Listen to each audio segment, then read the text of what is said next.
Hello दर्शन नमस्ते, के छ हालखबर साथीभाइहरू? सबैजना सन्चै हुनुहुन्छ होला र हामी पनि सन्चै छौँ। गाउँघरमा मकै खन्ने मिसो छ, मकै खनेर पनि सिद्धाइयो। सबै खेत रोप्ने मिसो पनि चल्दैछ। यता मकै पनि पाकिरहन्, कोही कोही त मबाट त पाक्न लागिसक्यो, खाने बेला भइसक्यो। बाबा आमा खेततिर जानुभयो, म मकै खनेर भर्खरै खानासाना खाएर बसिरहेको छु नुहाएर। यो चाहिँ मेरो घर। अनि के त रहन्छ, कता माछा मान्जाम्ला भनेको, कता गयो हान्छ भनेर बसेको। गीत सुन्दै बस्दै गरेको थिएँ गुफरमा। सुतौँ भने अल्छी लाग्छ, निन्दा लाग्दैन। अनि त्यो चाहिँ लिउवा लुबासकोटको लिउवा है, दामी बनाएको। त्यहाँ चाहिँ टनेल हाल्दो रहेछ,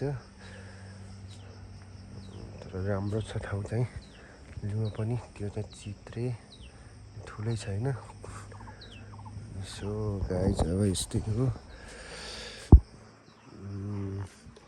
त्यो नुहाइ गरेर बसेको हो। अब आरू खान जानु पर्यो। कुखुराहरू पनि छन्, बसिरहन्, आरू खाइरहनु पर्ला यार। सक्यो क्या टोइलेटमा पानी सानी भरे चट्ट लाएर के गर्ने मान्छे छैन, आफै गर्नुपर्छ सबै चिज। बाख्रालाई घाँस काटेर हालिदियो भने के घाँस हालिदिने पनि, थोरै पनि घाँस हालिदिनु पर्यो यार। खान्छ कि खानु खै, यस्तो हरियो घाँस नखाए कस्तो खाने होला बाख्राले। भैँसी यस्तो छ, के खान्छ यस्तो बाख्रो छाउरो पाथो। ल खा, खाऊ खाऊ खाऊ। अहिले तँलाई फाँडा बढाइदिन्छु, तैँले नि खाने यसको अलि। हजुर कसले भनेको?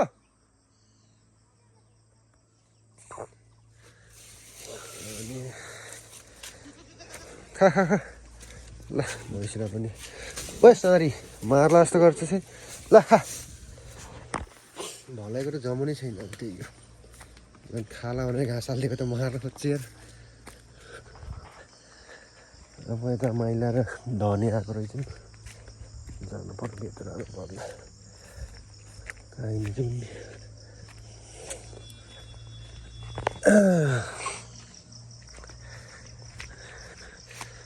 यो चाहिँ भवन रे, भवन हो कि भुवन हो कि भवन हो कि के हो खै। गाउँघरको बाटो यस्तै हो। ओइ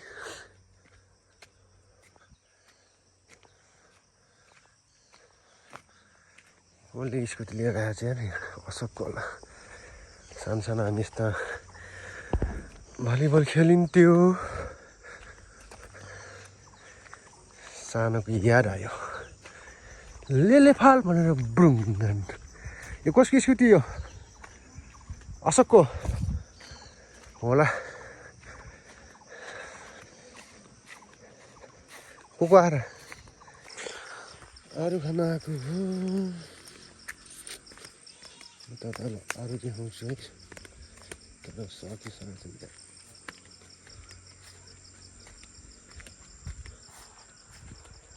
यहाँ हो कि अरू खाना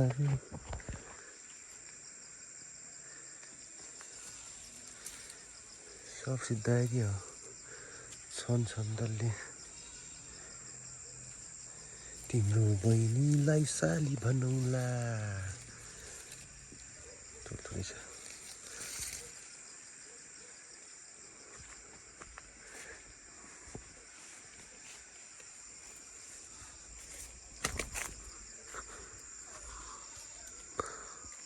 तलको झन् सिद्धाइसक्छ।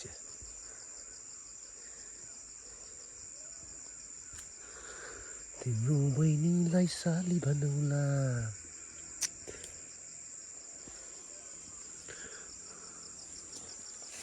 ठुलो टिप्नु पर्यो भनेको।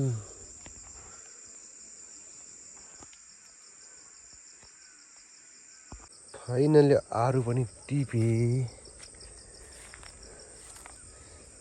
तर ठुल्ठुला टिप्न सकिनँ।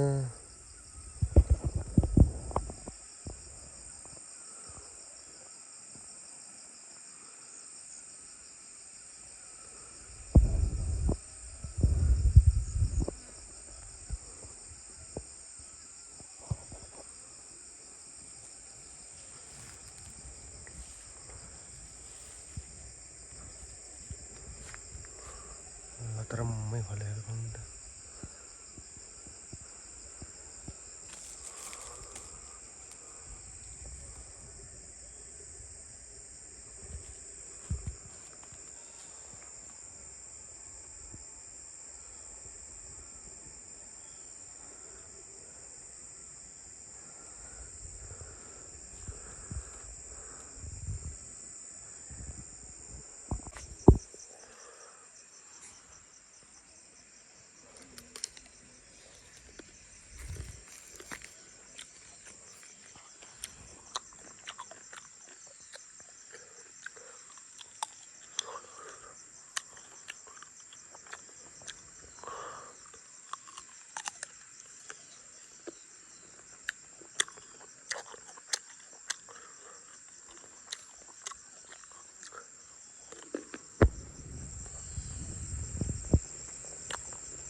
मिठो भयो।